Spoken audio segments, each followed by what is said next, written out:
죽었나이다 하는지라. 자, 이제 우리가 이제 다윗의 이야기를 나누고 있는데, 이 다윗의 시대의 이야기를 여러 가지 그 측면 속에서 우리는 얼마든지 조명을 하고 생각을 할 수가 있습니다. 그래서 다윗의 이야기만 가지고도 사실은 평생 연구하고 평생 이야기를 나눌 수 있는 그런 하나의 사건이라고 말씀을 드릴 수가 있습니다. 그러므로 많은 사건들이 연결된 이후에 다윗을 괴롭히던 다윗의 적 사울이 오늘 이 본문 가운데에서는 어떻게 최후를 맞이했는가에 대해서 언급하고 있는 것을 찾아볼 수가 있습니다. 오늘은 사울의 죽음과 그리고 거기에 대한 이 다윗의 반응에 대해서 여러분과 이야기를 나누고자 합니다. 오늘 이 본문 1장 1절은 사울이 죽은 후라라고 이야기를 시작을 하면서 다윗이 아멜렉 사람을 도륙하고 돌아와서 시글락에 거하니라는 이야기를 하고 있습니다.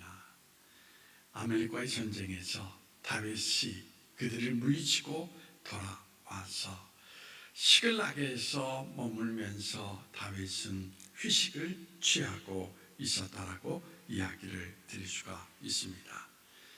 그런데 3일째 되는 날 사울의 전쟁터에서 한 사람이 왔는데 그를 향하여서 이제 다윗이 질문을 던지는 것입니다.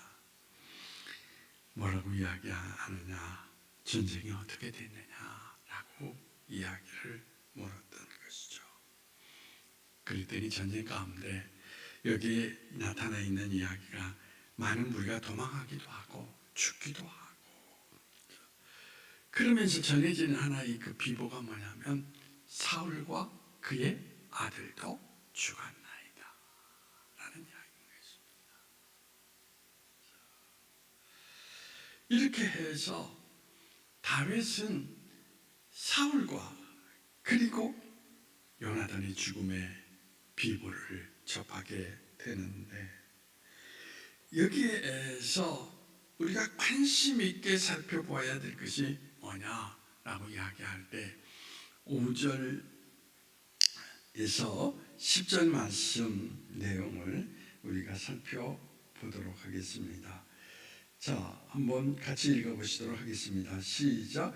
다윗이 자기에게 알리는 청년에게 묻되 사울과 그의 아들 요나단이 죽은 줄을 내가 어떻게 아느냐?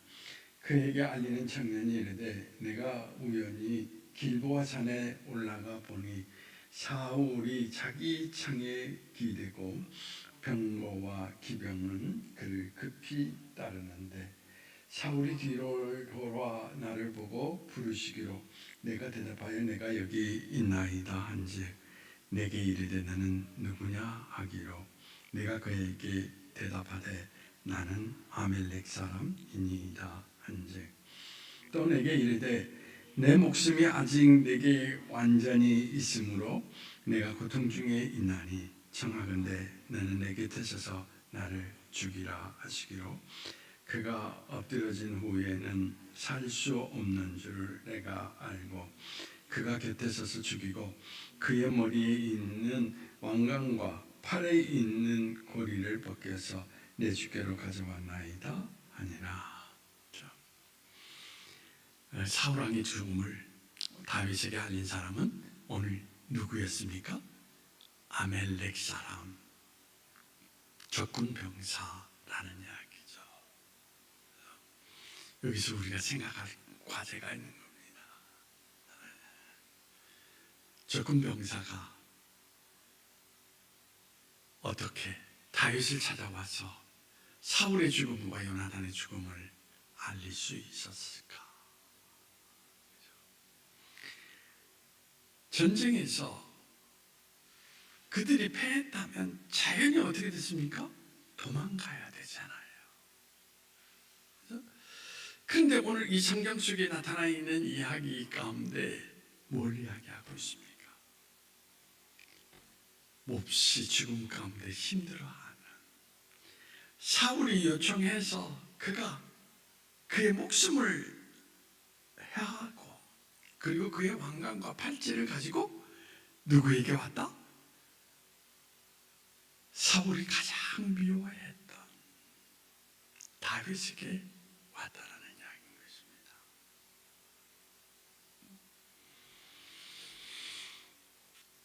여기서 우리가 이제 생각할 수 있는 것은 뭐냐라고 이야기할 때 적군병사가 어떻게 사울의 왕관과 팔찌를 가지고 다윗에게 왔을까? 그 이유가 뭘까?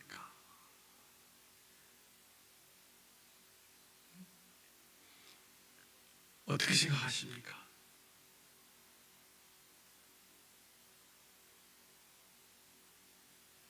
(6.25) 전쟁 때 중공군하고 한국 사람하고 전쟁을 이루는데 중공군이 쉽게 이야기를 한다면 한국군과 싸워서 졌어요. 그랬는데 사실은 중공군만 몰살한 게 아니라 한국군도 거의 다 죽었습니다. 그때의 그 한국군의 대장의 총을 가지고 중공군이 한국 부대를 찾아왔다면 장로님 이해하십니까?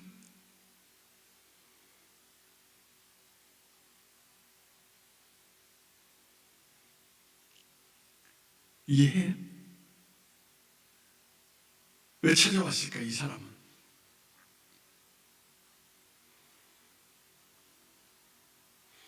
여기서 우리가 이제 성경의 교훈을 찾아봐야 되는데 이 사람은 생각하기를 사울이 평생 살아갈 때 누구를 가장 미워했습니까? 다윗을 미워했잖아요. 그래서 이 사람이 생각하기에는 사울의 죽음의 모든 것들을 다윗에게 가서 알려주면 내가 어떻게 될 것이다? 큰 보상을 받을 것이다 라고 생각을 한 것입니다. 그래서 오히려 이 성경 속에서 나타나 있는 이야기를 보면 자기가 목숨이 까딱까딱하는 누구를? 사울을 창에 찔러서 죽이기까지 하면서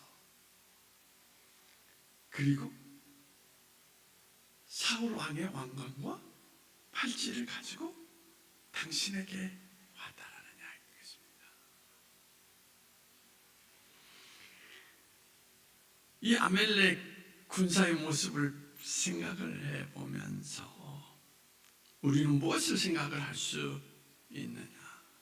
이 사람은 내가 아멜렉 사람이다, 내가 하나님의 사람이다, 그게 중요한 게 아니에요.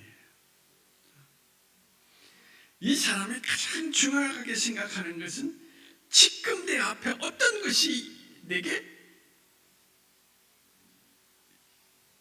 이해가 될까, 내게 도움이 될까, 그것만 생각하는 거예요.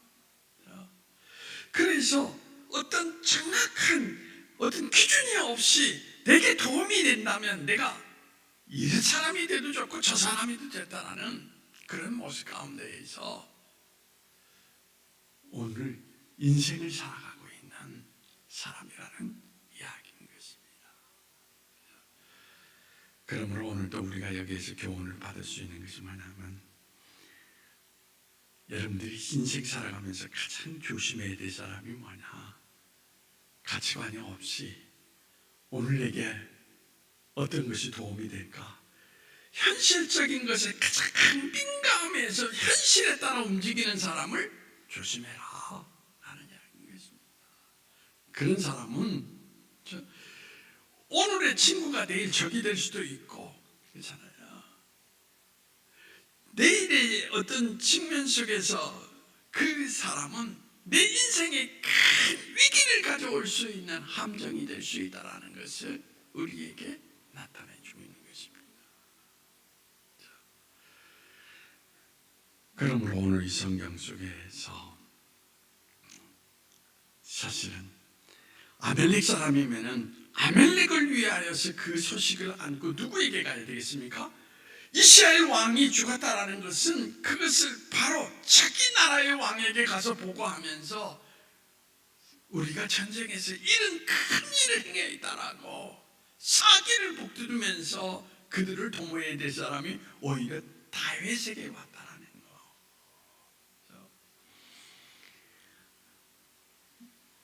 그것을 오늘 이 성경은 지적을 하면서 그런 사람을 물리쳐야 된다라고 하는 것을 우리에게 말해주고 있는 것입니다.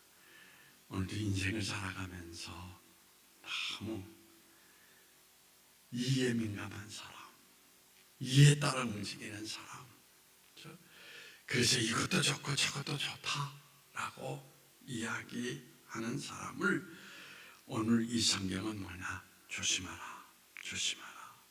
만약에 그를 여러분 곁에서 멀리하지 아니하면 그를 통해서 여러분 인생이 죽음을 맞이할 수 있는 그런 인생이 될 수 있다는 것을 우리에게 말해주고 있다는 것입니다.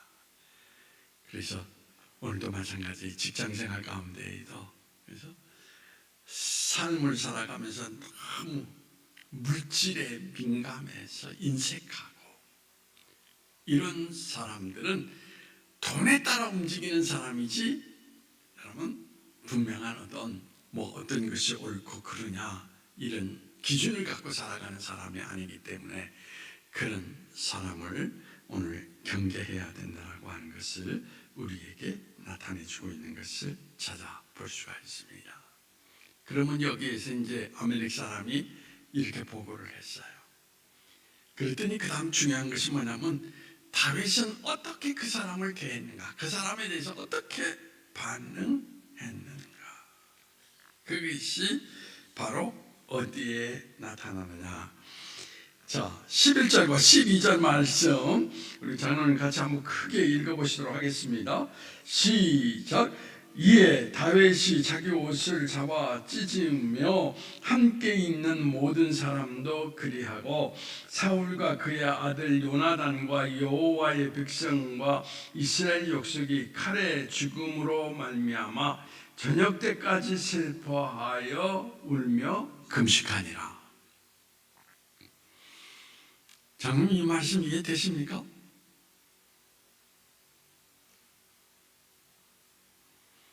그토록 자기를 죽이고자 했던 사람인데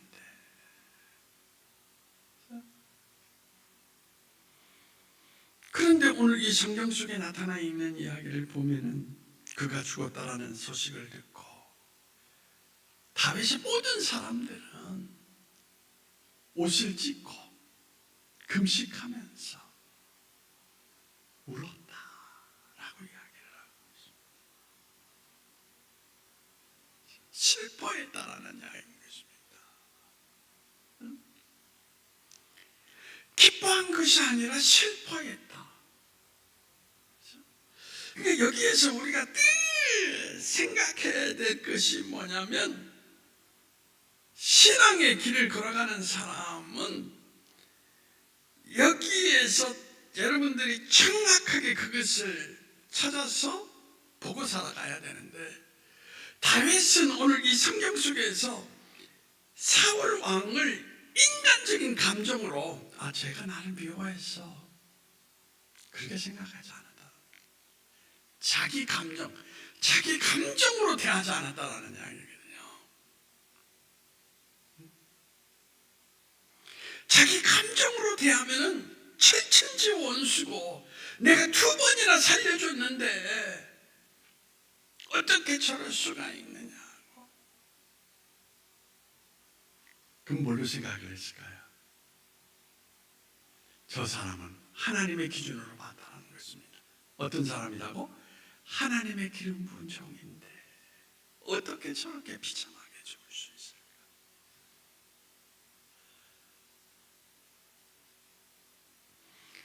이 참 어려운 이야기예요. 참 어려운 이야기. 비록 자기를 죽이려고 했던 사람이지만 자기를 미워해서 자기를 견딜 수 없는 고통 가운데 몰아넣은 사람이지만 하나님의 종이다. 하나님의 종이 쓰러졌다는 것. 어떤 이야기가 되겠습니까? 하나님의 아픔, 하나님의 고통, 이걸 생각할 수 있다는 이야기인 것입니다. 만약에 장로님한테 제가 묻겠죠. 아들이 둘이 있는데 하나는 말 잘 듣는 아들이고 하나는 되게 말을 잘 안 듣고 속을 썩이는 아들이에요. 그럼 장로님 생각을 해보십시오. 근데 말 안 듣는 아들이 나가서 놀다가 어떻게 잘못해서 교통사고로 죽었어요. 장로님 그럼 잘 죽었다 하겠습니까? 아니면 어떤 마음이 되겠어요? 내 아들아, 내 아들아 하면서 울겠어요.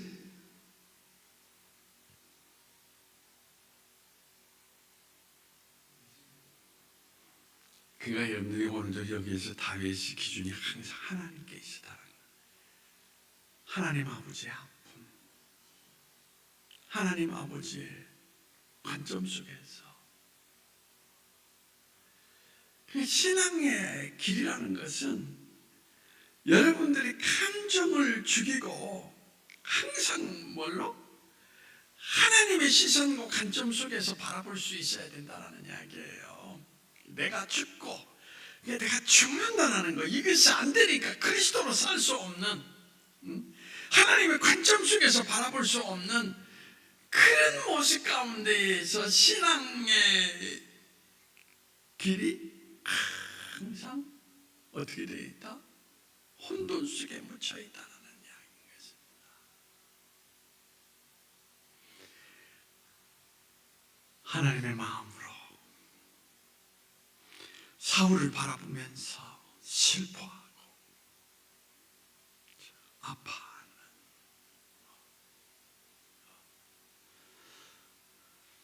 오늘 이 성경 속에서 신앙생활 제대로 하려면 다윗이 우리에게 일깨워준 게 뭐냐? 어떤 상황이든지 나를 드러내지 않는, 내가 죽고 죽는다라는 것. 그리고 뭐가는 하나님의 모습, 하나님의 관점, 하나님이 드러나야 된다는 것입니다. 그렇기 때문에 여러분들이 뭐냐면 오늘 교회 안에서도 마찬가지거든요. 여러분이 하나님께 영광을 돌린다는 게 뭡니까? 하나님이 드러나도록 한다는 거거든요. 그런데 교회 안에서 보면 사람이 너무 드러나기를 좋아하는 사람이 많은데 그 사람은 오늘 제대로 된 신앙의 길을 걷는 사람이 아니라는 것을 우리에게 말해주고 있다는 것입니다. 그래서 여러분들이 그런 이야기야 꼭 기억하셔야 돼요. 내가 죽으면 그리스도가 살고 내가 살아있으면 그리스도가 어떻게 된다? 죽는다라는 거. 그것을 꼭 기억하시면 좋겠다라고 생각이 됩니다. 다윗의 눈물, 다윗의 금식은, 이것은 다르게 표현한다면 연극이 아니라는 것입니다. 진심으로 그가 행했다는 것. 그리고 오늘 또 한 번 더 읽어보시죠. 오늘은 본문을 그냥 쭉 읽어보시도록 하겠습니다. 14절에서 15절 말씀. 자, 같이 읽어봅시다. 시작. 다윗이 그에게 이르되 내가 어찌하여 손을 들어 여호와의 기름 부은 자를 죽이기를 두려워하지 아니하였느냐 하고, 다윗이 청년 중 한 사람을 불러 이르되 가까이 가서 그를 죽이라 하매 그가 침에 곧 죽으니라. 이게 하나님의 기준이에요.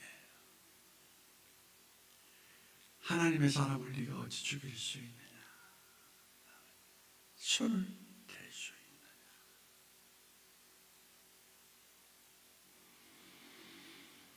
하나님의 사람을 내가 친다라는 것은 다른 말로 표현한다면 누구를 친 겁니까? 하나님을 친 것이다라고. 그래서 오늘 이 성경 속에서 나타나 있는 이야기 가운데 강조하는 것이 뭐냐면 그를 죽이라, 죽이라 라고 이야기합니다. 사울이 참 악해요, 어떻게 보면. 그런데도 항상 사람과 하나님 사이 분명한 경계가 딱 세워져야 한다는 것입니다. 하나님의 말씀이라고 하는 경계가 딱 주어져서 그걸 지키지 아니하면 그 사람의 신앙은 끝이라는 것을 이야기하는 거거든요.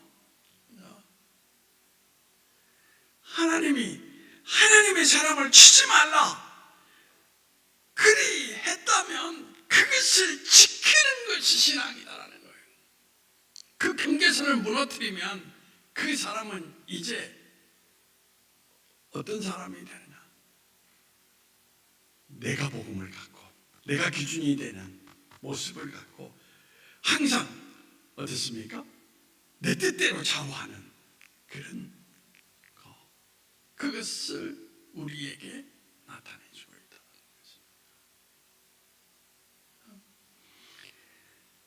그래서 이 다윗을 읽어보면 다윗이 나쁜 짓도 참 많아 했어요. 사람도 많이 죽이고. 그런데 다윗의 그 가슴 속에 그래도 남아있는 게 뭐냐면, 제가 늘 느끼는 것이 뭐냐면, 그가 비록 죄인이라 할지라도 하나님의 선명한 기준만은 가슴에 담고 살았다라는 거. 이것도 아니고 저것도 아닌 게 아니라 원칙을 정확하게, 그래서 하나님의 선을 넘지 않는 그런 모습으로 인생을 살아가는 그의 모습을 통하여서 참 그는 하나님의 마음에 들만하다라는 그런 생각을 할 수가 있게 되었던 것입니다. 그래서 저는 그렇게 생각을 해요. 우리 이제 거기에 모든 신앙의 지혜들이 완벽하게 살 수 없어요. 다 허물이 있고 죄가 있습니다. 그러나 그 죄 가운데 있지만은 하나님의 선을 넘지 않는 분명한 원칙 경계선을 딱 가지고 신앙생활 한다면 하나님은 절대 그 인생 버리지 아니하시고 그 인생과 더불어서 하나님의 역사를 이루어 가시는 놀라운 일을 행하게 될 것이다 라는 것을 이야기를 드릴 수가 있는데, 성경 속에서 그렇잖아요. 선악과도 먹지 마라. 그게 뭐냐면 하나님과 인간 사이의 그 경계선을 넘지 말라. 그렇죠? 그런데 인간이 그걸 넘어버리고 나도 하나님 할 수 있어 이런 식이 되어버리니까 거기서 하나님이 진노하시는 것을 우리가 찾아볼 수가 있습니다. 교회도 마찬가지. 질서라는 것은 서로가 가지고 있는 분명한 경계선이 있어요. 그런데 그 경계선을 제대로 지키지 못하고 인생을 살아가면 오늘 이 성경 속에서 우리에게 나타내 주는 것이 뭐냐? 하나님 앞에 그 인생은 불행한 인생이 된다는 것을 우리에게 나타내 주고 있습니다. 그러므로 여러분, 다윗은 오늘도 하나님의 선을 넘지 않는 분명한 원칙을 가지고 있었다는 것을 우리에게 보여주고 있습니다. 자, 그러면 이제 마지막으로 17절 말씀 같이 한번 읽어보시도록 하겠습니다. 17절 말씀 시작. 다윗이 슬픈 노래로 사울과 그의 아들 요나단을 조상하고. 슬픈 노래라. 18절에 보면 활의 노래다 라고 이야기하는데, 한마디로 말해서 요나단과 사울 왕의 죽음을 애도했다.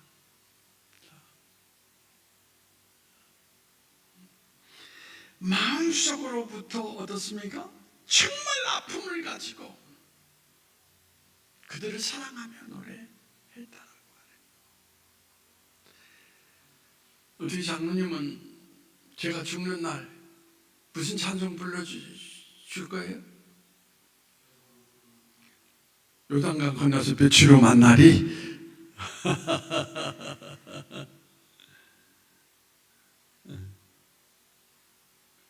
나는 장로님이 만약에 나보다 먼저 돌아간다면 그렇게 노래할 것 같아. 사랑하기 원하네 진심으로.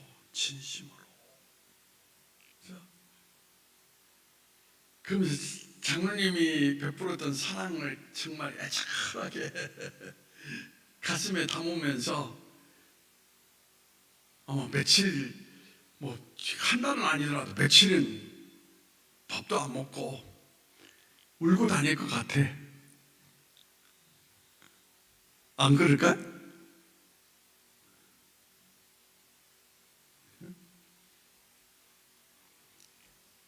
나는 그러면서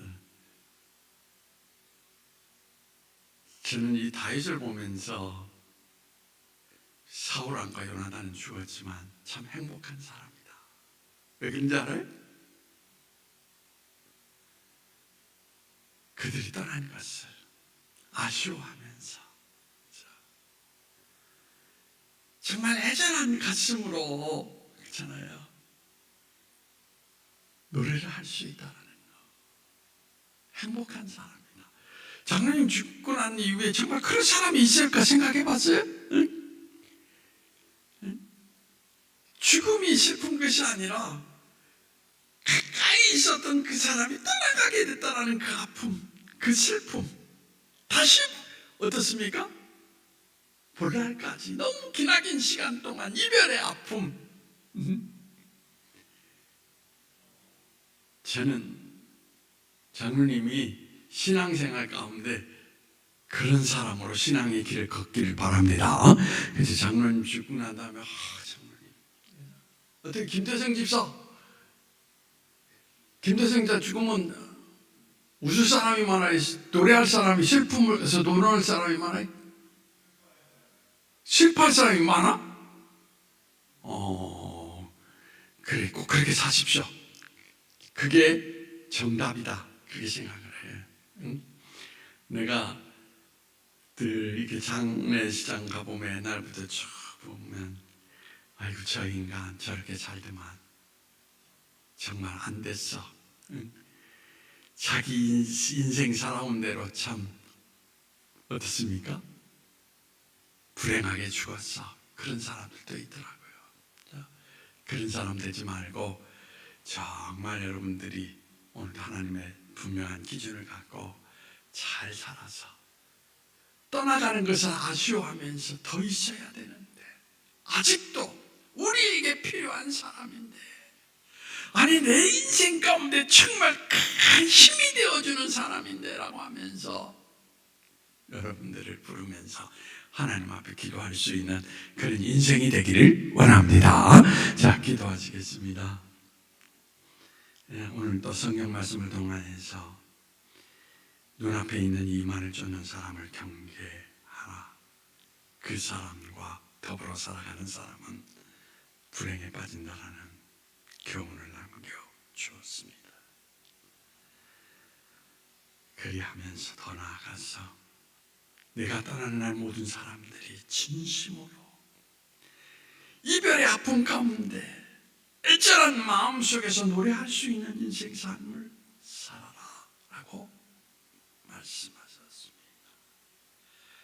바로 그 사람이 하나님의 가치, 하나님께 기준을 두고 사는 사람, 인생이라는 것을 말해 주었습니다. 나를 죽이고 그리스도로 삶으로 말미암아 모든 사람을 통하여서 그리스도의 은혜를 끼칠 수 있는 우리 인생이 될 수 있도록 주님께서 우리를 주장하시고 인도해 주시기를 원하오며 나세린 예수님의 이름으로 기도하옵나이다. 아멘. 자, 435